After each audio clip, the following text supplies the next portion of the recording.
You've been driving for 40 years, maybe 50. You've never caused a serious accident. You know how to handle rain, snow, traffic, and impatient drivers half your age. So imagine standing at the DMV counter expecting a simple renewal and instead hearing the words, "I'm sorry, we can't renew your license today." No warning, no explanation you were prepared for, just a stack of papers, a list of requirements you've never heard of, and the sinking feeling that something fundamental just shifted beneath your feet. This isn't about forgetting a document, it's not about a long line or a bad photo. It's about three new DMV rule changes quietly rolling out across the country that are affecting drivers over 65 in ways most people don't see coming. Stricter vision screenings that go beyond the old eye chart, mandatory in-person renewals that eliminate the convenience of mail or online options, and in some states, medical certification forms that require your doctor to formally sign off on your ability to drive. For many drivers, the shock isn't failing a test. It's discovering the rules changed at all, and by the time they find out, they're already standing at the counter.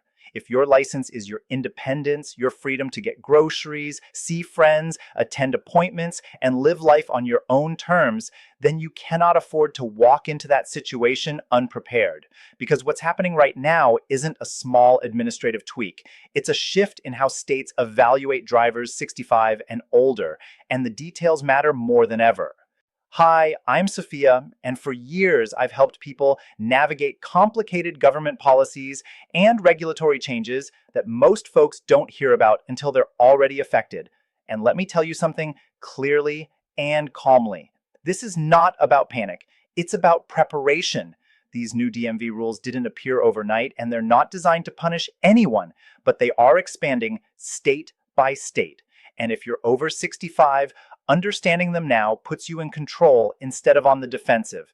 In this video, we're going to walk through exactly what these three major changes are, why states are implementing them, how they could affect your renewal process, and most importantly, what you can do right now to protect your license and your independence. Some states have adopted all three rules. Some have adopted one or two.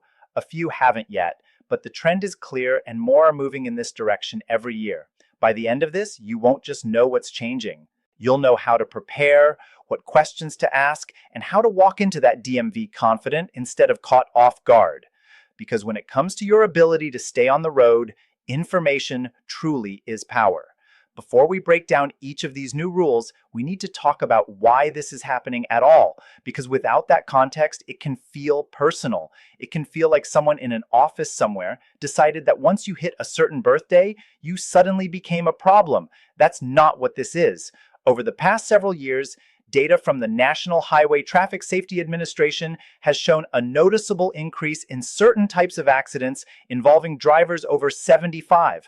Not reckless speeding, not aggressive driving. In fact, older drivers as a group are often more cautious and less likely to drive under the influence than younger age brackets. The patterns showing up in the data are more specific. Difficulty with left-hand turns at busy intersections, increased crash severity due to physical fragility, challenges driving at night, slower reaction times in high-speed merge situations, and perhaps most significant of all, age-related vision decline that often goes unnoticed because it happens gradually. Peripheral awareness narrows slowly. Contrast sensitivity weakens subtly. Depth perception shifts little by little. None of that makes someone irresponsible, but from a legislative standpoint, when trends start appearing across thousands of data points, states respond. Lawmakers face pressure to show they are addressing roadway safety, especially as the population over 65 continues to grow rapidly. And instead of targeting individual behavior, many states chose age-based screening thresholds as the policy tool. That's the landscape we're in now. It's not about labeling older drivers as unsafe. It's about risk management through screening. Whether we like that approach or not, it explains why these changes are expanding rather than shrinking. Now, let's talk about the first major rule change. And this one is more significant than most people realize: enhanced vision screening requirements. For decades, renewing your license typically meant walking up to that familiar machine, reading a line of letters or numbers, maybe covering one eye, and if you could meet the 20/40 standard in at least one eye, you were on your way. Simple, quick, predictable. But in at least 23 states, that process has evolved into something far more comprehensive, specifically for drivers 65 and older. Instead of testing only visual acuity, how clearly you see straight ahead, DMVs are now evaluating multiple aspects of visual performance. That includes peripheral vision, which measures how well you detect movement and objects outside your direct line of sight. It includes depth perception, which affects how accurately you judge distance between vehicles. And increasingly, it includes contrast sensitivity, which may be the most underestimated factor of all. Contrast sensitivity determines how well you can distinguish an object from its background, particularly in low light or low contrast environments.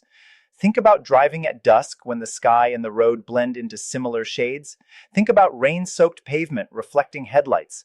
Think about a pedestrian wearing dark clothing at twilight. You might still have technically good eyesight by traditional standards, and yet struggle in those scenarios because contrast perception has declined. These enhanced screenings are designed to catch that. Here's where this becomes practical. In many states, if you don't meet one component of this expanded screening, you're not immediately denied, but you also don't walk out renewed. Instead, you're issued a conditional approval. That means you're given anywhere from 30 to 90 days, depending on your state, to obtain a comprehensive eye examination from a licensed optometrist or ophthalmologist. That specialist must complete specific DMV documentation and submit it directly. During that window, your driving privileges may be temporarily limited or pending review. And here's the part many people don't anticipate. Medicare does not always cover vision exams that are required solely for licensing purposes rather than medical diagnosis. So now you're looking at additional appointments, potential out-of-pocket costs, and added time pressure, all of which could have been avoided with early preparation. The smartest strategy is not to wait for the DMV to be the first place you learn there's an issue. If your license renewal is within 6 months, schedule a comprehensive eye exam now, not a quick prescription update, a full evaluation. Ask specifically about peripheral field testing. Ask about contrast sensitivity. Ask whether your night vision has measurably declined. If corrective lenses can improve a borderline result, you want that adjustment before you're under a renewal deadline. I've heard from drivers who assumed their renewal would take 20 minutes and instead spent 2 hours navigating unexpected paperwork, only to leave without a renewed license. That's not a failure on their part. That's a planning gap, and planning is something you can control. If you're finding this breakdown helpful so far, take a moment to subscribe so you stay updated as more states adopt changes like these. Policies are evolving quickly, and staying informed before your renewal date can make all the difference. Now, because vision screening is only the first layer, and what happens during in-person renewals may surprise you even more, we need to talk about the second rule change next. Now, let's move to the second major change. And in many ways, this one is catching more people off guard than the vision screenings. For decades, once you reached a certain age and had a clean driving record, renewing your license could often be done by mail or online. It was simple. You filled out a form, confirmed your information, maybe updated a photo periodically, and that was it. No long lines, no waiting rooms, no rearranging your day. But in at least 18 states now, that convenience disappears once you hit a certain age threshold, typically 65 or 70. And in 12 of those states, once you reach 75, renewal cycles shorten dramatically. What used to be an 8-year license may now become 4 years. In some cases, 2. That means more frequent trips to the DMV, more paperwork, and more scrutiny. On the surface, this sounds like a logistical inconvenience, a longer drive, a few hours in line. But here's what most people don't realize. The in-person requirement is not just about updating your file. DMV staff in many states are now trained to conduct what's called an informal functional assessment during the renewal process. It's not announced. It's not labeled as a test, but it is happening. They observe how you enter the building. Are you steady on your feet? Do you appear disoriented? They watch how you respond to instructions. Are you confused by basic paperwork? Do you struggle to understand simple questions? They're assessing cognition, awareness, and physical stability, not in a clinical way, but in a practical, real-world way. Because from the state's perspective, if someone cannot navigate the renewal process independently, that may signal challenges behind the wheel. Now, this doesn't mean someone using a cane or walker automatically raises red flags. In fact, using mobility support confidently often signals safety awareness. What triggers concern is visible instability combined with confusion, agitation, or inability to follow instructions. And if an employee feels there are legitimate concerns, they have authority in many states to require additional steps before issuing a renewal. That might mean a written test, even if you haven't taken one in decades. It might mean a road test. It could mean a referral for medical clearance. And in some cases, it results in a restricted license, perhaps limiting driving to daylight hours or within a certain radius of home. Let's also talk about documentation, because this is where many people stumble unnecessarily. Real ID standards have tightened requirements across the country.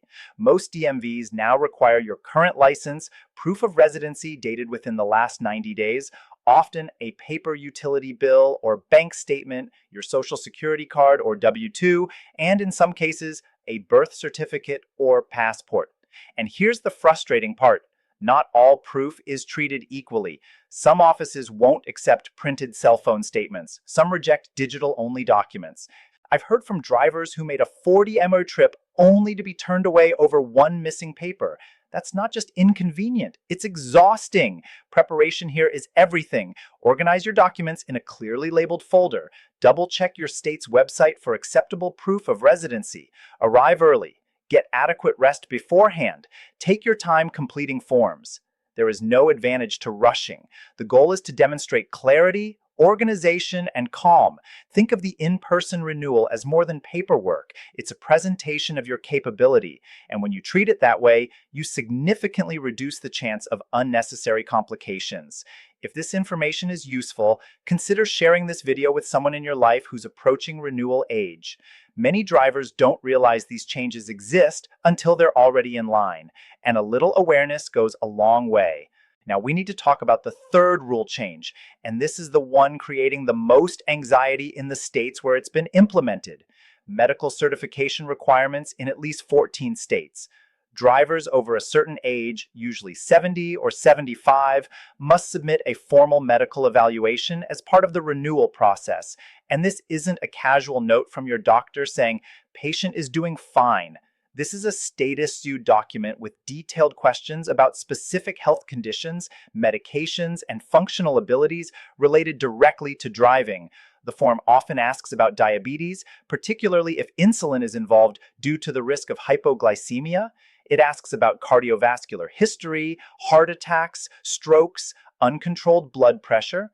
It addresses seizure disorders, sleep apnea, cognitive impairment, Parkinson's disease, and any condition that could affect motor control or reaction time. It also asks about medications known to cause drowsiness, dizziness, or slowed reflexes. Your physician must review your history and provide a professional opinion on whether you are medically fit to operate a vehicle safely. Here's what makes this complicated. Your doctor is not just offering a friendly recommendation. They are placing their professional license and liability on the line if they sign off on a patient who later causes a serious accident tied to a documented medical condition that can carry legal consequences. So they will approach these forms cautiously. They are ethically obligated to be honest. That means if there have been episodes of fainting, uncontrolled blood sugar swings, memory concerns, or medication side effects, those details may be noted. But this does not automatically mean losing your license. In many cases, it results in conditions rather than revocation. For example, someone managing diabetes well might be approved with more frequent renewal intervals. A driver with mild night vision decline may receive a daylight-only restriction. A person on sedating medication might be cleared with documentation that dosing does not interfere with driving hours. The key is communication. If your state requires medical certification, schedule a dedicated appointment with your physician specifically for this form. Do not try to squeeze it into the last 5 minutes of an annual checkup. Bring the paperwork with you. Be transparent about your driving habits. If you avoid highways or night driving, say that if you've had minor parking lot incidents, disclose them honestly. When physicians understand your real-world driving patterns, they can make more accurate assessments. And if your doctor raises concerns, resist the urge to become defensive. Ask questions instead. What specifically worries them? Are there adjustments that could reduce risk? Could physical therapy improve mobility? Could a medication timing change eliminate drowsiness during driving hours? Often, there are solutions that preserve independence while addressing safety. All three of these rule changes, enhanced vision screening, mandatory in-person renewals, and medical certification requirements, share one underlying theme. Early preparation prevents crisis decisions. When you walk into renewal proactively rather than reactively, the process shifts dramatically in your favor. And in a moment, we're going to talk about how these rules vary by state and what steps you should take right now to protect yourself before your next renewal date arrives. Now, here's something critically important that often gets lost in conversations like this. There is no single nationwide DMV rulebook for drivers over 65. We live in a federal system. That means each state sets its own licensing standards within broad federal guidelines. So, while trends are emerging across the country, the exact details, the age thresholds, the renewal frequency, the type of screening required vary significantly depending on where you live. For example, one state may require in-person renewal starting at 70, while a neighboring state doesn't implement that requirement until 75. Some states mandate vision screening at every renewal after 65. Others only require it every other cycle. A handful require physician certification automatically at a certain age, while others only trigger medical review if a red flag appears during the in-person visit. And yes, there are still states that have not yet adopted some of these expanded measures, but the broader pattern is clear. More legislators are reviewing senior driver policies every year as the over 65 population grows faster than any other demographic group. This variability is exactly why relying on word of mouth is risky. What happened to your neighbor in Arizona may have no relevance to your renewal in Ohio. Policies change quietly, websites update without fanfare, clerks receive new procedural memos that never make the evening news. The only reliable source is your state's official DMV website or information line. And when you check, don't just skim. Look specifically for sections labeled Senior Drivers, Age-Based Renewal Requirements, or Medical Review Program. If you call, write down the date, the name of the representative if available, and what they told you. If the website lists downloadable forms, save them, print them, put them in your renewal folder. Preparation removes uncertainty. And that brings us to the most important part of this entire conversation. What you can do right now, not when your license is about to expire, not after you receive a reminder notice, but now. Step one is simple but powerful. Check your license expiration date today, not later. Many drivers assume they have more time than they do. If you're within 12 months of renewal and you're in an age group affected by new rules, you should already be preparing. Step two, verify your state's age-specific requirements. Don't guess. Confirm. Are you required to renew in person? Is a vision screening mandatory at every renewal? Is medical certification required at your age? Knowledge eliminates surprises. Step 3. Schedule a comprehensive eye exam at least 6 months before renewal. Ask your eye doctor to test peripheral vision and contrast sensitivity, not just standard acuity. If there are early signs of decline, corrective lenses, updated prescriptions, or even simple adjustments like anti-glare coatings can make a measurable difference. Discovering a correctable issue early keeps you from scrambling under deadline pressure. Step 4. If medical certification may apply in your state, talk to your primary care physician ahead of time. Ask whether any of your current conditions or medications could trigger additional review. If you're managing diabetes, ensure blood sugar logs are stable. If you've had cardiac issues, confirm follow-up documentation is current. If you use a CPAP machine for sleep apnea, maintain compliance records. Being able to demonstrate consistent management of a condition can influence how a form is completed. Step 5. Assemble your documentation. Now create a clearly labeled folder containing your current license, social security card, proof of residency, birth certificate or passport if required, and any relevant medical paperwork. Check your state's list of acceptable documents and make sure what you have matches exactly. If something is missing, order it early. Replacement social security cards and certified birth certificates can take weeks. Step 6. Prepare for the in-person visit strategically. Schedule your appointment, if available, during a time of day when you feel most alert. Get adequate sleep beforehand. Eat before you go. Bring your glasses, even if you only use them occasionally. Approach the visit calmly and methodically. The goal is not speed, the goal is clarity. And step 7, this one is often overlooked. Begin thinking proactively about long-term transportation flexibility. This does not mean surrendering your independence. It means strengthening it. Identify alternative options in your community now, whether that's ride-sharing services, senior transportation programs, or trusted friends and family.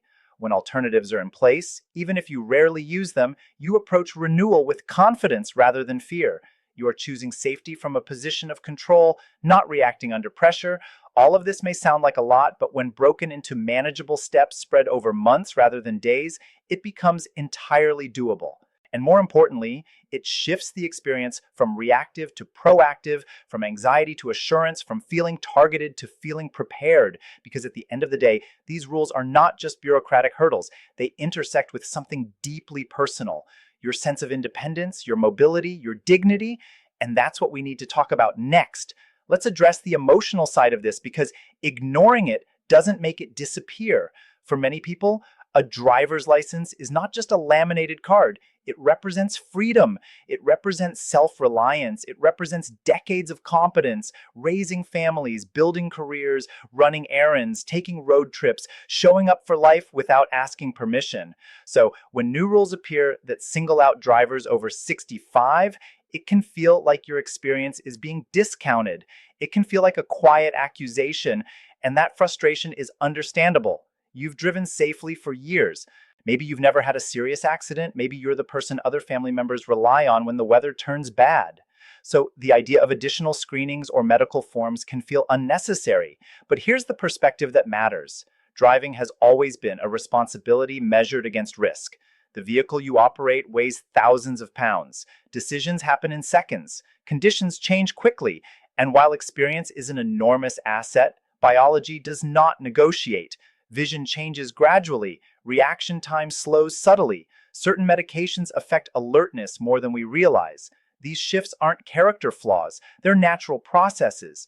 The purpose of screening, at least in principle, is not to strip independence from capable drivers. It's to identify genuine risk before tragedy occurs. Because the alternative scenario is far worse: an accident that injures someone else, legal consequences, financial liability, the emotional weight of knowing something preventable happened. I have spoken to families on both sides of that situation, and the aftermath is devastating. In many of those cases, the warning signs existed months or even years before the incident. They just weren't addressed. There is a quiet strength in choosing safety over pride, in saying, if there's something I need to adjust, I will.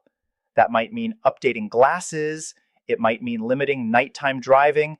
It might mean renewing more frequently so you have regular check-ins. For a small number of people, it may eventually mean transitioning away from driving entirely. But doing so on your terms with planning and dignity rather than after a crisis forces the decision. Independence is not defined by never changing. It's defined by adapting wisely, by staying informed, by preparing before pressure builds. And that is exactly what you're doing by watching this and taking it seriously. So let's bring this full circle. 3 major rule shifts are affecting drivers 65 and older across many states. Enhanced vision screenings that go beyond the old eye chart. Mandatory in-person renewals that include observational assessments and medical certification requirements in certain jurisdictions. The specifics vary depending on where you live, but the direction is consistent. More screening, more frequent renewal, more documentation.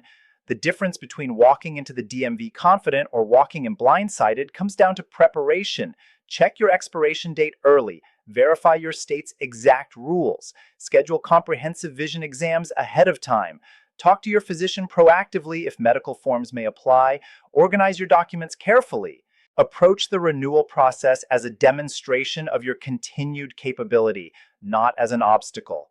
Because the goal isn't just keeping a license, it's preserving mobility, safety, and peace of mind. When you understand the system, you move through it with strength instead of surprise. And that means if you ever find yourself standing at that DMV counter, it won't be a moment of shock. It will be a formality. You were fully ready.